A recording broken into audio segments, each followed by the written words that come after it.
Bon, la moisson se faisait totalement différemment puisqu'il fallait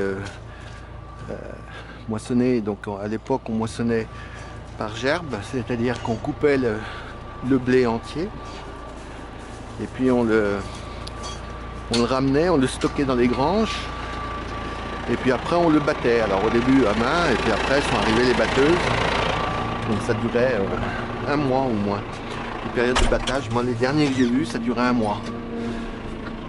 En fait, moi je suis arrivé, j'étais jeune et j'ai découvert, c'était juste cette jonction entre... moi j'ai vu la première moissonneuse batteuse, les réactions des métayers de l'époque hein, qui se disaient oula, ça marchera pas, et puis c'est bien sympa de se retrouver pour les battoirs. Enfin c'était... Voilà, il faut pas croire que le monde soit si tranquille que ça. Les années 60, on les voit toujours, ce qu'on appelle les 30 glorieuses, on les voit toujours comme des périodes formidables. Oui, parce qu'à ce moment-là, il y a eu une vraie explosion, au moins en ville, du pouvoir d'achat.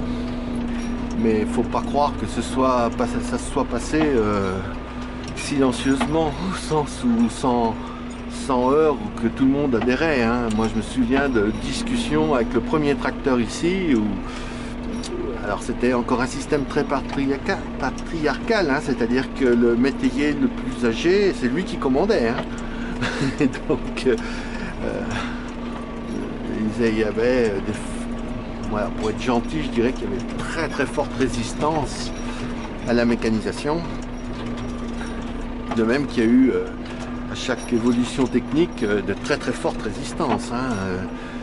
Aujourd'hui, les résistances, elles ont changé de camp. C'est-à-dire que bon, le monde agricole, comme on n'est pas nombreux, puis qu'on est contraint de toute façon partout, ben, on avance très vite hein, sur les techniques et on les adopte des fois peut-être trop vite. Hein. Moi, je pense qu'il y a des moments où il faut aussi quand même prendre le temps de se poser, bien réfléchir aux conséquences de ce qu'on fait. À l'époque, et puis du coup, ben, elles sont contestées par ceux qui vivent pas trop près de nous et qui n'ont pas la possibilité d'apprécier les conséquences ou qui du coup ça sert tous ceux qui attaquent en permanence l'agriculture et qui ne pensent qu'à faire peur finalement. Alors après, ça ne veut pas dire qu'il faut être inconscient et tout accepter ou tout faire. Et ça veut dire qu'il ne faut pas non plus tourner dans l'excès contraire. Tiens, au passage, je vous montre, puisque ça c'est quelque chose que je fais vraiment au coup par coup. C'est-à-dire tous les jours. Vous voyez, j'ai collecté toutes mes ficelles.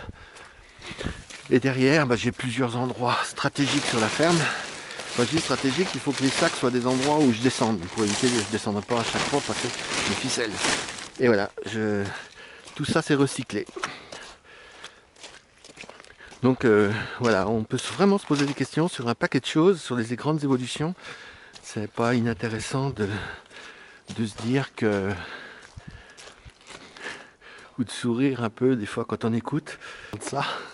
Mais finalement, ça veut dire une chose, c'est qu'à toutes les époques, il y a eu des moments de conservatisme et qu'à chaque période où des techniques nouvelles apparaissent, et je pense en particulier aujourd'hui à ce qu'on appelle les data, c'est-à-dire la collecte de données, qui va quand même être la prochaine révolution, ou qui est déjà la prochaine révolution.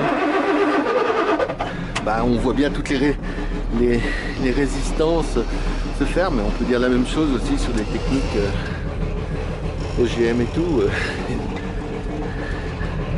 Peut-être que certaines OGM, quand c'est pour conforter des positions financières de certains organismes comme Monsanto, on peut au moins se poser la question de savoir si c'est bien ou mal, ou être peut-être prudent. Je ne sais pas comment il faut dire, mais on peut imaginer aussi qu'il y ait des gènes, je pense à des trucs qu'un jour j'expliquerai sur des recherches qui sont faites actuellement. Alors on ne sait pas du tout si elles vont aboutir. Si c'était le cas, ce serait une vraie avancée par rapport à tous les problèmes que pose le réchauffement climatique et le carbone. Parce que si on pouvait semer des céréales pérennes, c'est-à-dire qu'on ne soit pas obligé de les ressemer tous les ans, mais les semer peut-être tous les 3 ans ou tous les 5 ans, je ne vous dis pas la vraie révolution qu'il y aurait. dans nos campagnes. Et là, on pourrait se dire, bah, les OGM, pardon, sont peut-être pas si négatifs que ça. Mais bon, après, c'est un vaste débat. Et en fait, comme dans toute chose, l'énorme problème qu'on a, c'est que, quelles que soient les techniques, on est confronté à l'utilisation. L'homme est capable de, à partir d'une innovation ou d'une découverte, est capable du meilleur et du pire. Mais bon, je pense que c'est pas un scoop, hein, ce que je dis là. Et c'est vrai que c'est un petit peu compliqué. Vous voyez, quand on est tout seul sur sa ferme, on a le temps de philosopher, on a le temps de penser à plein de choses. Là, ce matin, je suis en caméra ouverte, en me posant pas de questions et en me disant, bah tant pis, s'il y a des choses qui plaisent pas, tant pis, j'en ai marre. On sort d'un épisode avec 150 mm d'eau, c'est l'hiver, c'est normal, ça sèche pas.